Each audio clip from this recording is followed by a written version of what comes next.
Okay, hi there again. This is aka Scarface. Now, what did I want to talk about?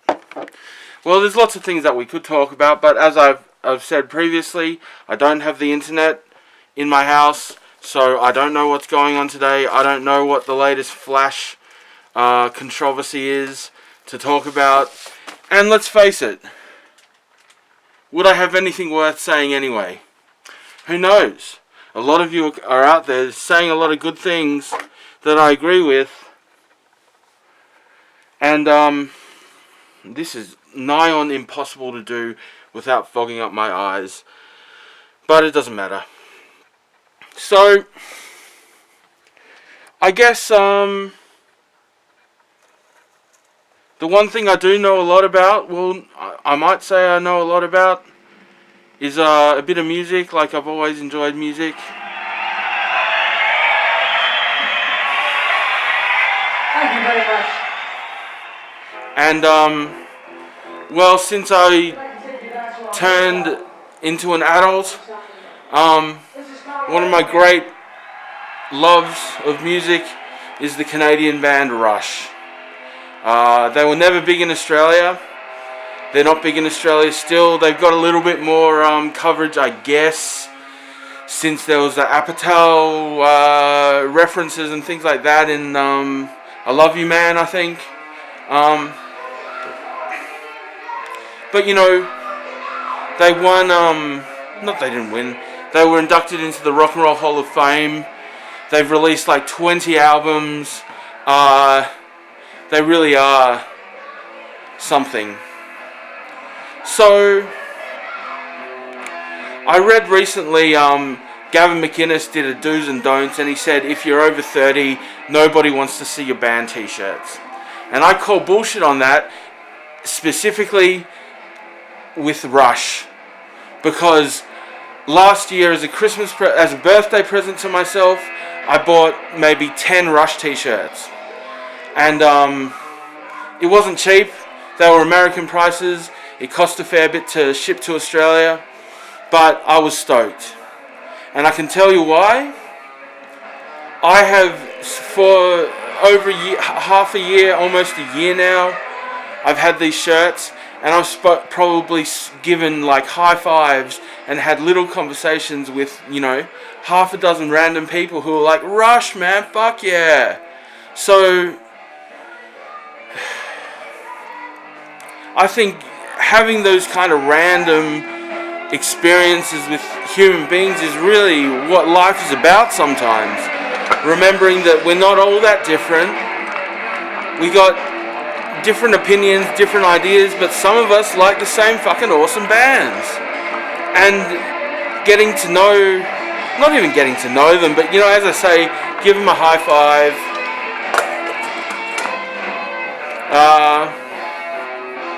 Have a quick chat about their Rush history. Maybe they've seen them live. You know, different experiences that I personally haven't had, because, you know, my experience with Rush began during the Cure tour of 2000 when I was 17. Me and my sister had just gone to see Lou Reed, and my sister's like, let's stalk the Cure. So we knew back in the day, all the bands used to stay at the Como on Chapel Street. So we went down there, and lo and behold, two of the members of the Cure were there. We came up and chatted with them, got talking. No, but before that, there was these American dudes from Colorado, and they're like, yeah man, the Cure are awesome. They're one of the two bands that we follow around. Number one is, I don't know if it was number one, but one of them is the Cure, and the other is Rush. And I'm like, Rush? What is this magical sounding name of a band that you speak of? And they basically told me how good they were. I was like, yep, that sounds good. Was able to get maybe 2 of their live albums during that period. didn't really, I liked it, but I wasn't committed. I was still committed to like indie rock and like doing other things. Like they were always on my radar. Like I had Caress of Steel on cassette, which I really loved at the time, that I got into quite a bit. Then maybe 5-6 years later, I downloaded some Rush. Maybe only a dozen tracks or whatever, but when I was living in Darwin, a guy that I knew was like, yeah, Rush, man, they're fucking great, they're one of my favorites. So that kind of, kept me going for a while.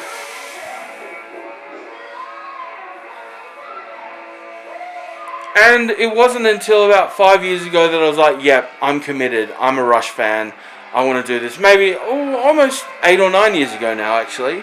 So since then, I kind of downloaded all their albums, been listening to things, thought about going to the Rush tour in Canada for their 40th anniversary, but I wasn't in a good state of shape at that point, so it didn't happen. Getting more and more into it.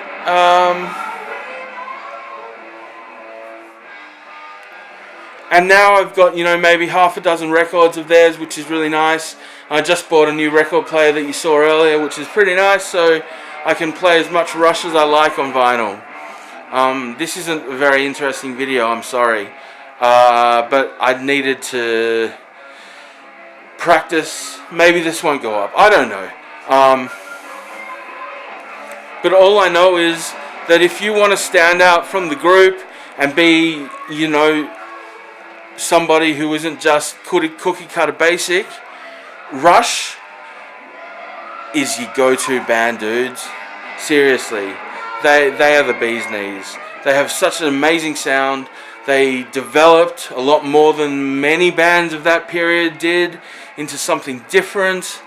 They were always riding the storm of kind of musical taste and things, but I can honestly say, maybe there are some periods that I'm less into, maybe from the 90s onwards, but then again, their album from 2002, Vapor Trails, was really good. And I mean, I have to admit, I've probably listened to all the tracks in their last two albums, but I couldn't really say. But that said, everything up until 85 is amazing. Up to 93, listen. If you ever come across a Rush album, no matter when it was made, get into it. Because maybe you'll like them, maybe you won't, but at least you'll have an opinion of Rush. And having an opinion of Rush is awesome. As I say, I've spoken to all these people since I got my Rush t-shirts. Like this one. Doo-doo! And, it's been really lovely just talking to fellow people who against the odds, and I mean, getting into Rush in Australia is against the odds, because they were given no coverage, ever, as far as I can tell. And I listened to, community radio, Triple J, I was indie all the way, and these guys are like the alt-rock godfathers, and godfathers of other things like prog metal, and even the amount of synthesizers they used back in the day was super influential. So yeah, against the odds, you'll be a diamond in the rough if you can talk about Rush, either with love or hatred. If you think he's just a banshee voice, well, that's an opinion, but an opinion's better than an asshole. So, anyway, I don't know if I have much. That's what I wanted to say.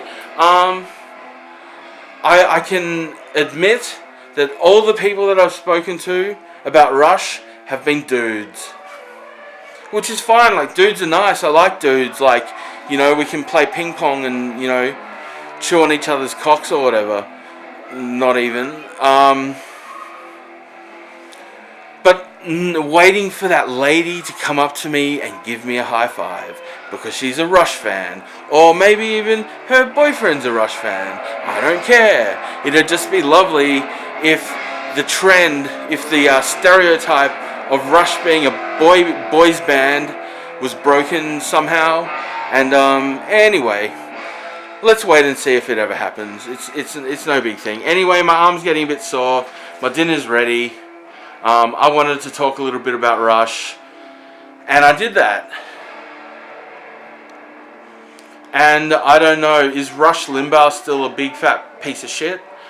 I have no idea. But it wasn't about him. It's about us. Me and Rocky, listening to Rush as much as we do. So this has been AKA Scarface. And I don't know what I'll talk about next time. This is just we're just testing the edges, seeing where things go, getting in the habit of speaking to a camera, and I hope you watched this. Obviously, I hope you watched it, and if you did, then that's great.